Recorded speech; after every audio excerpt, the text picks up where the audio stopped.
Mukhang dito sa bagong taon ay itong San Miguel Beer ay susubukan na magkaroon ng isang trade transaction dito sa Converge Fiber XRs at ang gusto nilang makuha raw ay ang power forward ng Converge na si Pau Havillonar. Itong si Pau Havillonar ay dinraft ng Converge, matatandaan ninyo, at ito ay isang 6'6 power forward na nakilala dito sa kanyang outstanding play sa kolehiyo.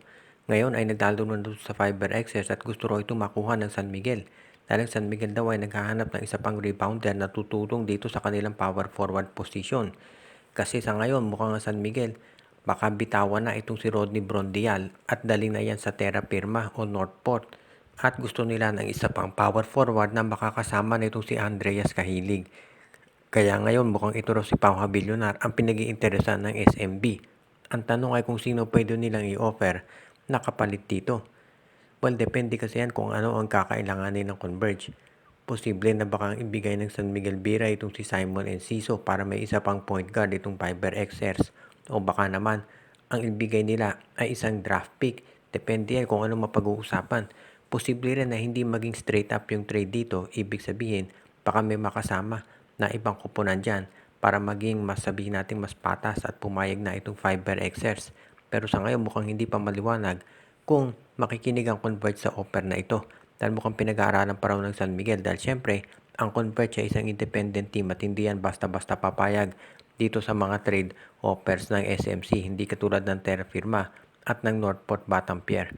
Kaya abangan natin kung itong ang kagustuhan ng San Miguel Beer na makuha itong si Pau Havillonar ay magkakasuroon ng katuparan.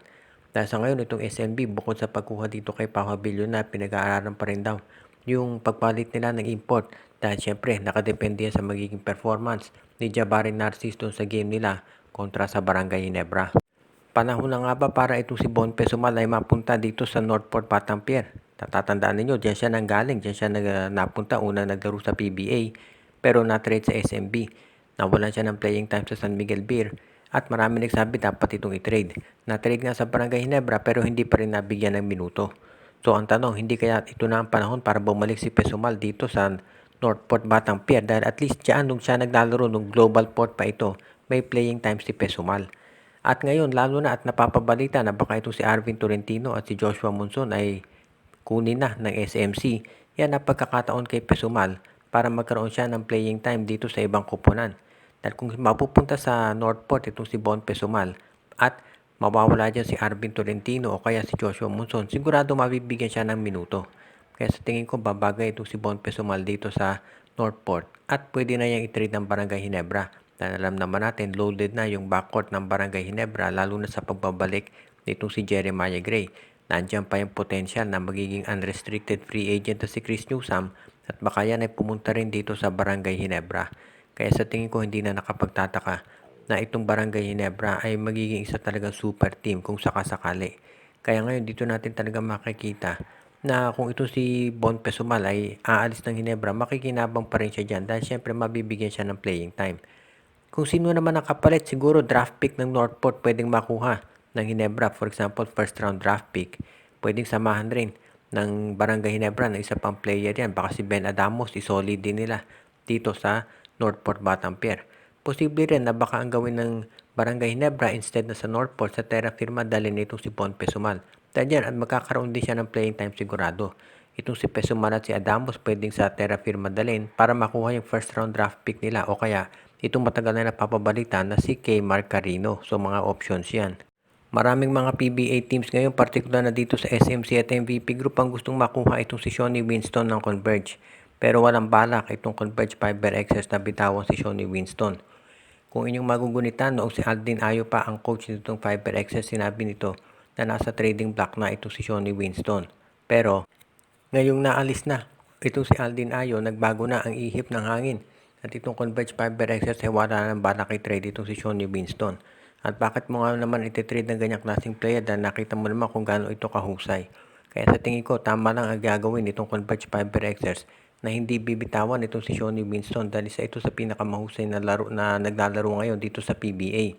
I-consider nyo na lang itong starting 5 ng Converge sa Philippine Cup.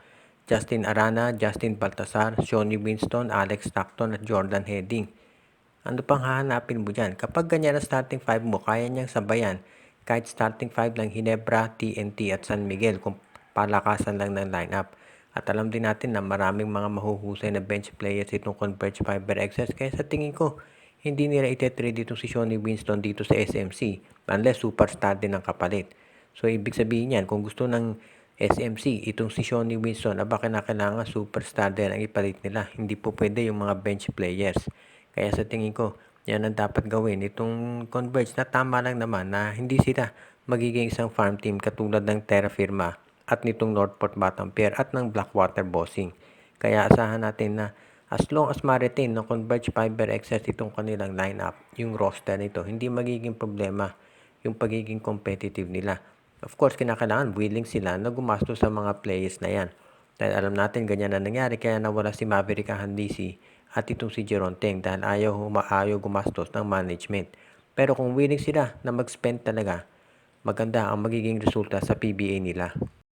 Sa ngayon, dito sa darating na bagong taon, lahat syempre may nakafocus dito sa Magnolia Chicken Templados kung ano ang kanilang gagawin. Ang isa doon sa tinitignan ng karamihan ay una-una, ang first game ng Northport dito sa ng Magnolia dito sa New Year ay kontra dito sa Terra Firma. So malaki chance na mananalo sila dyan. Pero syempre hindi pwedeng maging gauge yan ng performance ng Magnolia Chicken Templados. Ang talagang magiging gauge dyan ay pagka nakalaban nila yung iba pang mga teams na malalakas na rin. Kaya ngayon, alam natin na dahil sa record ng Magnolia, kinakailangan manalo na sila dito sa mga susunod nilang laro dahil mahirap na napapag-iwanan.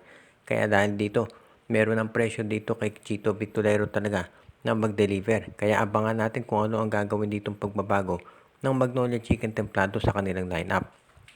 Marami nagsasabi na kinakailangan siguro ng major trades dito. Pero sa tingin ko, pwedeng gawin ng Magnolia ditong mga trade assets nila. Ito si Calvin Abueva at si Joseph Periobo. Dahil yung mga nabanggit na players na yan, sigurado may magkaka-interest. Pati na dito kay Rom De La Rosa. Baka pati ito si Russell Escoto pag-interesan din ng ibang teams. Pero siguro mas matinding dapat gawin ng Magnolia ay humanap na ng pwedeng karelyebo nitong si Coach Chito Victorero. Dahil mukhang dyan talaga nagsisimula ang problema nila. Ngayon, alam na natin na ito si Norman Black ang napapabalita na baka maging bagong coach ng Ateneo Blue Eagles. At yung kontrata ni Tab Baldwin ay mag-e-expire na. So kung ganyan ang sitwasyon, hindi kaya dapat nasubukan ng Magnolia na kunin itong si Tab Baldwin bilang active consultant.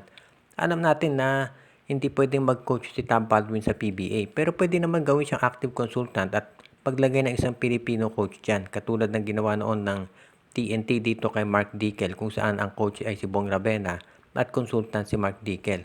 Alam natin sa Converge, ganyan na ginagawa ngayon, ang coach si Franco Atienza pero ang consultant ay si Raiko Turoman. So yan ay pwedeng mangyari ngayon dito sa Magnolia. Shoutout kay Joseph Pineda, RG Bueno at Dalina Family, Edwin Carmona Jr., Ireneo Salangsang, Enju, Dexter Domer, Alicia Garcia, Jonel Alagon at Celino Valles Family, Joshua Giray Espejo at Rosales Family.